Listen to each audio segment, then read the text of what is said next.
And with the 56th pick of the 2024 NFL Draft, the Dallas Cowboys select Marshawn Kneeland from the California Golden Bears, defensive end. I had to say that, y'all. Y'all know that I usually come in hyped, even though we lost, even though it was a bad loss at home. Today, I have to start the video off a little bit different. As we all know, we have lost one of our young stars, up and coming, Marshawn Kneeland. And I smile when I say his name. I know the circumstances around his passing are very tragic, and none of us really know what happened.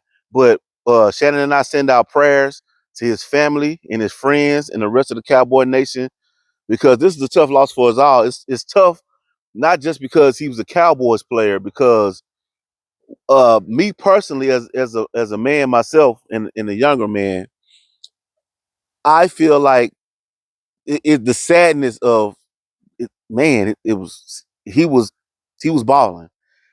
I don't know what happened in his life to make him end up where he ended up. I don't know. We don't know. We're not here to judge. We just here to show love.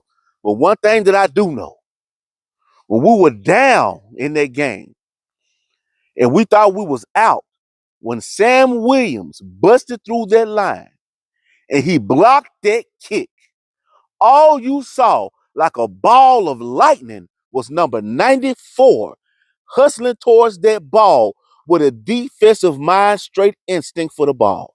I saw this young man hustle to the ball, not letting nobody get in his way, not even his fellow Cowboys. If we run the clip back, you will see him track the ball. When he came through that line and that ball was bouncing, everybody knows when a fumble is on the loose, headed towards the end zone, it almost 9 times out of 10 be a touchback on a block punt. That man got low and watched that ball.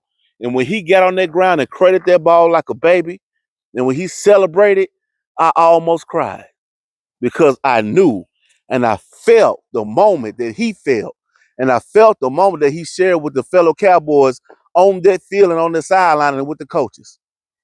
And I yelled, I jumped like every last one of us did.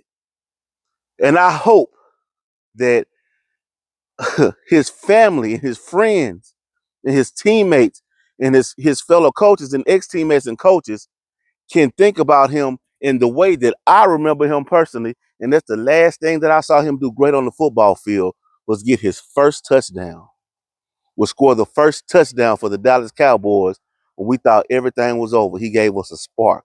So if you're feeling down right now and you're feeling like you have nobody to talk to, you know, I'm gonna say talk to Jesus.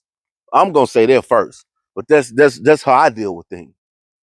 But there are resources for you if you feel like you can't go on, if you feel like this thing called life ain't worth doing. And I'm going to tell you, Google is free. If you need some help, please, if you can't talk to nobody that you think you can trust, please call and get you some help, because somebody out here love you. I know I do. So rest in peace, Marshawn. Thank you for everything you did for the Cowboys and for the game of football and for all the people whose lives you touched. Let's remember him for that and nothing else. How about them Cowboys?